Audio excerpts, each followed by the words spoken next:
Hi, I'm Dr. Botox, and you're listening to my podcast, Diary of a Botox Bitch. I also have my book, Diary of a Botox Bitch, and curiously enough, my one woman, 1 hour comedy special, Diary of a Botox Bitch, we're going on tour in July, I think. I'm not quite sure. I think July the 4th, I have a date in Ireland, but I'm not completely sure. And we are going to do Edinburgh Fringe Festival, the usual, but I have been working on that material, gosh, about a year and a half. It takes a good while to build a one woman show, like a 1 hour show, and you work out your bits. You get 10 minutes here, there, and you work out your bits and you put it together. But in the meantime, this book, Diary of a Botox Bitch, I had written the first draft of this, gosh, like nearly a decade ago, and it just sat in my drafts. But finally, it's all put together. This is the author copy. The actual box of books hasn't even arrived. This is just like my author proof copy. And so in the last episode of Diary of a Botox Bitch, I read from chapter 12, which was Kilcock on the Dock. And I think I'll just do number 13 following on. I know everyone wants the Celebrity Big Brother and what was the code name, and people want to know what's going on in the Real Housewives of Ireland. And there's a couple of chapters called A Whole Lottie Trouble. We can all guess what that's about. And I've even there's one of the producers got very snarky with me and sent a legal letter, and I've put in my response of my email. It's all leaked in the book, and this book is very salacious, to say the least. So I think I'm just going to read chapter 13, which is Welsh Rugby and Greg's Donuts pitch side in Salem, Manchester. This is really embarrassing. It's kind of humiliating. But long story short, I was just friends with one of the lads who's a Welsh rugby player, sweetheart. Actually, it was Andy Powell, who was caught driving the buggy allegedly down the M4, innocent until proven guilty, is what I always say. That's what I said about my outing to Kilcock in the dock, and the last one where the police had me down in Kilcock in the dock, and I said to the girl who worked for me at the time, I said, innocent till proven guilty. And she was like, Dr. Moore, you were found guilty by that judge. But anyway, don't talk about that because that was police brutality against a D4 princess. Clearly, they've nothing better to be doing. So this lad is an absolute sweetheart. He's doing after dinner speaking. So if you're in England or London, you must book him because he's hilarious. The biggest heart of gold ever. And he's just like one of the kindest, funniest people ever. I texted him the other day. I was like, oh, hi, Andy. Just to let you know, there's a bit of a book going out. I didn't really say anything about anything. It's like the other day someone goes to me, you're going to tell Roz Flanagan about the book, Diary of a Botox Bitch. I'm like, no, because Roz Flanagan, well, to me, I thought she was a speaking extra till about halfway through season 2. She never said very much, so there wasn't much to write about her in the book. You know what I mean? But anyway, this is Diary of a Botox Bitch. It is available to buy in Ireland on Amazon.co.uk and Kindle. It is £9.99 or whatever, so that's like €11. And it is going live on the 20th of December 2024. So it's pretty salacious. If you know me during your lifetime or had run-ins with me, good or bad or anything, probably get a copy. Get yourself ahead of the curve. Yeah.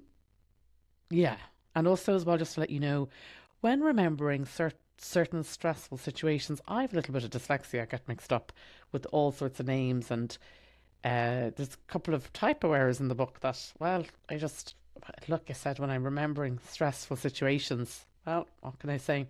So I'm going to read chapter 13 of the book, Diary of a Botox Bitch. And just to give you some context, I had spent the summer before this down in Portugal. I was down there for about a month, and there was always a guy on the beach would do the donuts. And I was always talking to my friend. I'd be talking to my friend Andy.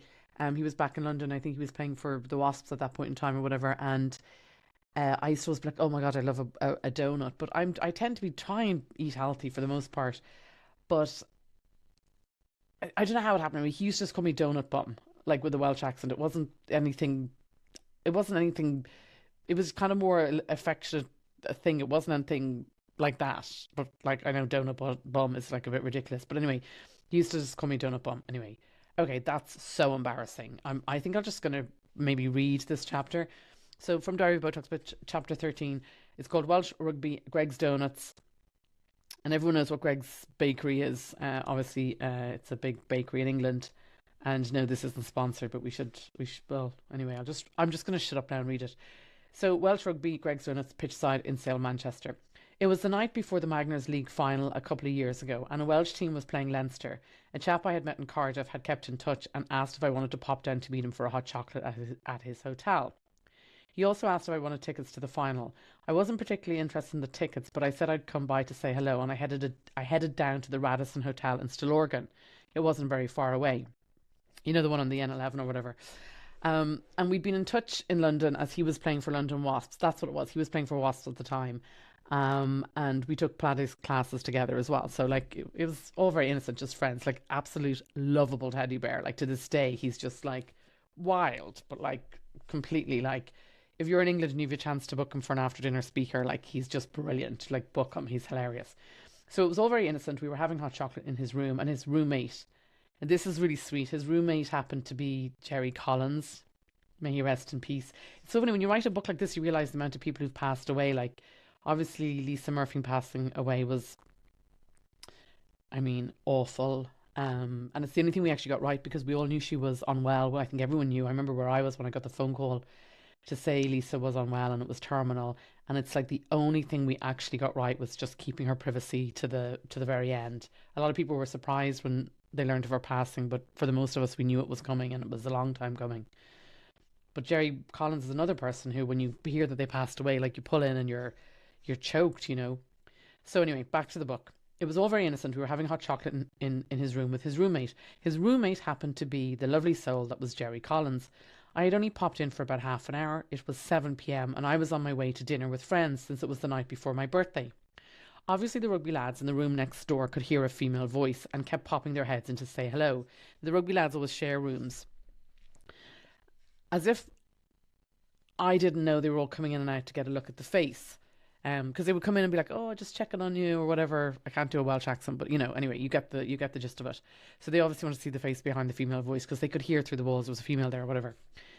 I had met this chap in Cardiff and done Pilates classes with him in London, and I was even trying to set him up on a date with my friend. Oh, that was the thing as well. I was always trying to set him up on a date with a friend, and he'd be about to go on the date, and then he'd text me and be like, "Oh, Danny, I don't think I want to go on the date. Will you let her know I'm not turning up?" And I'd be like, "Oh my God, this is awful." And one of my friends, Charlie, was actually best friends with Kate Middleton. And I was like, anyway, I thought it was a good match, but apparently not anyway. And he would text me and be like, "Oh, I don't, I actually, I'm trying to, I can't do a Welsh accent, so I'm just not going to do it." So, yeah, I was trying to set up on a date with my friend, and he's such a character and loved by all. Then one chap, so we're in the room, and then one chap popped in. Oh, yeah, I remember this. And he had an Irish accent. I was confused because if he was Irish, how could he be playing for a Welsh rugby team? Anyway, he introduced himself as Tommy Bowe and mentioned he was from Monaghan. Since then, he's transitioned into television presenting in the Republic of Ireland, joining what seems to be a nationwide trend, with familiar faces like Patrick Keelty also making their mark in broadcasting, hijacking our cable television with their lucid tones. When I cheekily referred to Tommy Bowe as a Nordy, it didn't exactly land well. Folks from near the border can be so particular about not being lumped into the 26 counties. They do. They get a bit, jumpy about it. Anyway, Mr. Monaghan, obviously Tommy Bowe, who's great socks and shoes, by the way, always. He clearly wasn't thrilled with my lack of geography skills, or more embarrassing, like, I didn't know who he was, to be honest with you. And I was just confused. I was like, "Oh, a Nordy." I don't know. Anyway, so that said, yeah, I didn't know who he was, but look, that being said, I do find Tommy more relatable than Patrick Keelty on TV. He has a natural charm and excellent taste in shoes. Speaking of Patrick, I remember him from my days as a researcher on Ireland AM when he was dating Amanda Byram. So years ago, my start in TV was actually, well, I did a few things. I drove the Jeep for East Coast FM very badly. If anyone wants to ask Joe Harrington how many complaints they used to get about my driving on a weekly, daily basis, like, phone calls would come into East Coast FM saying the driver of the Jeep was going around the road in Delgany applying lip gloss. I remember another time they sent me somewhere to give away free stuff in the East Coast Jeep, and I took a wrong turn. I ended up, I don't know, and I can't remember where I ended up. Somewhere like up off I was going to say the freeway, but the N11. And I remember everyone just shaking the Jeep and shaking the Jeep and taking all the goodies and clearing the whole Jeep out. Even my Mary J. Blige, my own personal CD, was gone. So if you are watching Joe Harrington, I'm sorry, a terrible, terrible Jeep driver. But then the other start I had in broadcasting was in working for Ireland AM as a researcher, and I used to be great at it. I'd get every celebrity that got into town, I'd ring the Westbury and just phone the Westbury, speak like I owned the place, and ask people straight through to Mick Jagger or whoever it was. And I actually ended up interviewing Mick Jagger years ago, which was my first kind of big TV thing. So anyway, I do know Ireland AM, and I do know Patrick Keelty because he was dating Amanda Byram at the time. And I once answered a phone call from, and he was a little bit sharp, to be honest with you. He was a little bit sharp. I know he's much more polished and nice in The Family Man on the Late Late, and he did a great job. But I can tell you, he was a bit of a, it's a little bit sharp back in the day. Though I'll give him credit, his suits are also very sharp. He's funny for a ginger as well, if we're being honest, isn't he? I'd say that. I don't know. And he's also married to Kat Deely, who works with my all-time favourite person, who is Alison Hammond. So that earns him a few extra points. I love Alison Hammond. The clip of her jumping to do the weather, and she grabs hold of some fella with no clothes on, and then he falls in the water, and everybody wants to watch that 100 times. I love Alison Hammond. Like, I love her. So anyway, back to the book. Mr. Monaghan, Tommy Bowe, left the room, and then Jerry Collins went off to get something from the physiotherapist, so I thanked my rugby pal for the tickets, gave him a hug, and wished him good luck for the Magners League final for the next day. They actually won, and I think he even got man of the match. Now, Jerry Collins was a real character, a truly lovely soul. There was something almost magical about him. Very spiritual, or I don't know, anyway. And it was cool to be sharing a pot of hot chocolate with him and his roommate. Hilariously, oh yeah, Jerry was smoking a cigarette out the window of the room in the Radisson Hotel the night before the final against Leinster. I remember he'd the cigarette out the window, blowing it out so the coaches wouldn't. He was wild. The following night, after the Magners League final, we all went to the RDS bar, and Jerry Collins came over to me and said, "We're going to do a shot of tequila, Danielle." I was adamant there would be no tequila for me. I just don't like tequila. So I said, "No, Jerry, we're not going to be doing a shot of tequila." And Jerry said, "You're with JC now, it's your birthday, and you're doing tequila." That is the only time in my life I ever succumbed to doing shots of tequila. And when I heard the very sad news that Jerry Collins had died in a car crash in France, I literally pulled over to the side of the road, feeling sick to my stomach. I had a little cry, actually. In life, you come across some people who are just sparkling stars and kind souls. I wasn't surprised the world came to a standstill when he passed. He was such a lovely, wonderful man. I'm glad the only shots of tequila I've done in the past decade were with Jerry Collins. May he rest in peace, kind soul. It's sad, this book, there's other people as well that I'm like I said, Lisa Murphy passed away. You write a book and then you're like, and then there's just people who are not around anymore. Now, there was a second Welsh-Irish meeting on home territory involving the same rugby player and me. It was the following year, and it was innocent, but somewhat Pinot Grigio induced. I think that was when I was still kind of drinking. I don't really drink anymore. There's a whole chapter on the rickshaw accident, which is probably the reason I don't drink. So I only drink about once a year. That was even back then. And of course, the papers had a field day on this particular occasion because they were staying in the Berkeley Court, the old Berkeley Court. And I was there the night before and sort of snuck out. And then the next day they played the game or whatever. So I turned up. I'd had a couple of glasses of wine and, well, I'll just read the book. Okay, so there was the second Welsh-Irish meeting on home territory involving the Welsh rugby player the following year. It was innocent but somewhat Pinot Grigio induced. I only drink about once a year. Of course, the papers had a field day, but nothing much actually happened except for that stupid kiss in the foyer of the hotel in front of all the press and the media who had just left the post-match press conference. It was the night before the RBS Six Nations game, and may I point out, a totally different calendar year from the night before in the Magners League final the previous year. So we had been friends like a year at this point in time. Not that anything had happened that night. The Welsh rugby team was in Dublin, so this was the actual national team, and he had played for this was the Six Nations team, and obviously he had played for a rugby team as well in Wales. So the Welsh rugby team was in Dublin, staying at the Berkeley Court. Remember the old Berkeley Court? It's now apartments. I had remained good pals with one of the Welsh players as we'd done the Pilates classes together in London, and this has been going on about a year. He was a sweetheart. Sorry, he is a sweetheart, and everyone knows him and they love him. I adored him as a pal, but had no romantic interest in him as he was pretty wild. He is wild. He's wild. At the time, he wasn't even allowed to drive a car after a golf buggy incident on the M4. And I know what you're thinking. After my own run-ins with the law per my driving, we would be the perfect match. Trust me, though, this chap is hilarious, but you just wouldn't go there. He's wild. Do you know what I mean? I think since then, he got married, and remember his wife was selling all his stuff on eBay or something. And I don't know. Anyway, not my place to comment. I had actually been trying to set him up with friends of mine in London, hoping he'd settle down. He didn't seem keen on my friends, but ended up chatting with me a lot. Even when I was in Portugal, we'd talk on the phone most days. Usually when the donut man passed by, I'd always say, "Oh, I'd love a donut." And so he started calling me Donut Bum.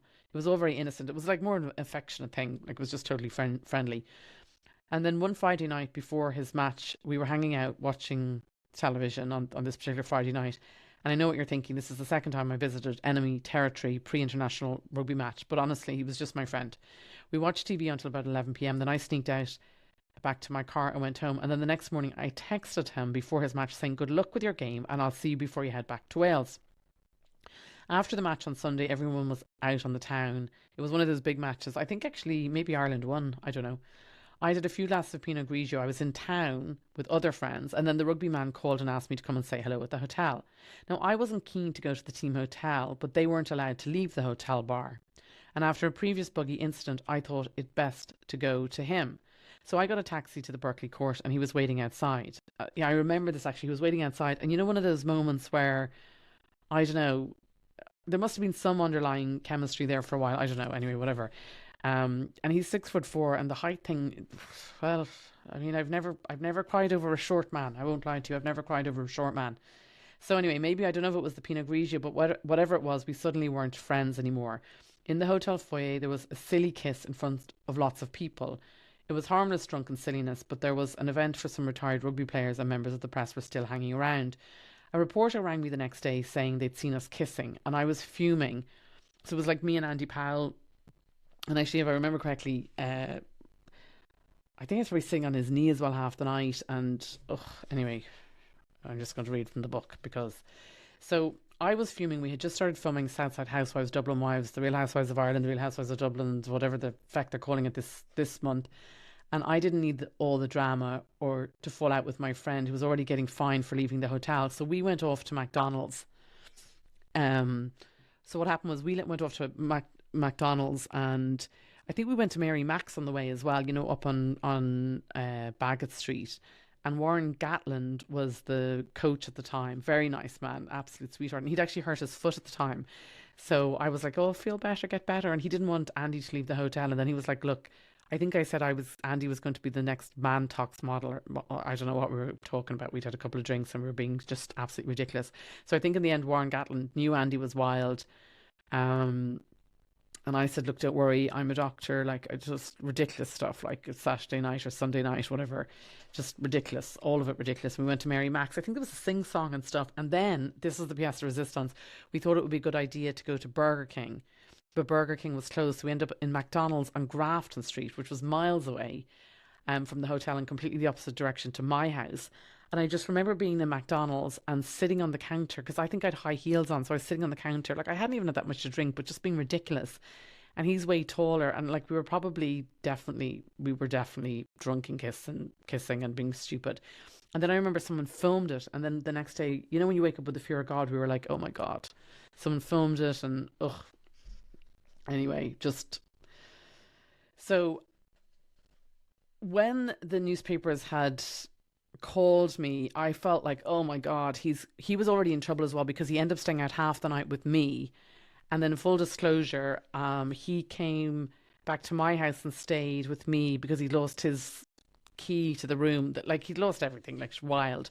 So when he came back to my house, he actually stayed in my house, and then we woke up the next day and I drove him. He stayed in the guest room, and I drove him back to the hotel. So when I pulled up in my car, and it was about maybe 11 o'clock in the morning or something, because I didn't want to drive. I wasn't going to drive at 6 in the morning or whatever. So I had a big breakfast and whatever, and then I drove him back. And I remember pulling into the Berkeley court, and all the guys were getting on the bus, and it was like such the walk of shame for both of us. And like nothing had happened. But we'd been kissing the night before. But like I said, we're just friends. Like, and he slept in my house, and so I knew he was getting fined as it was. And then I was like, "Oh God, now they're going to put it in the newspapers. This is a disaster." I just felt really bad.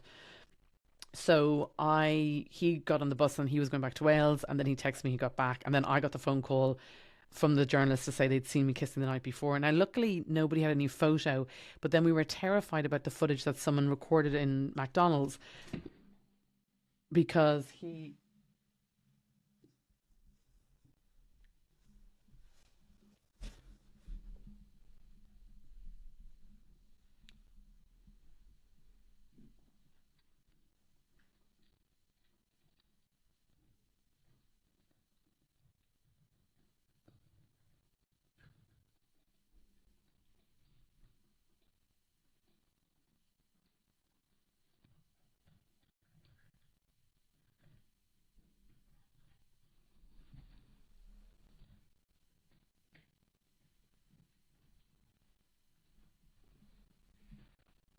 Annoying.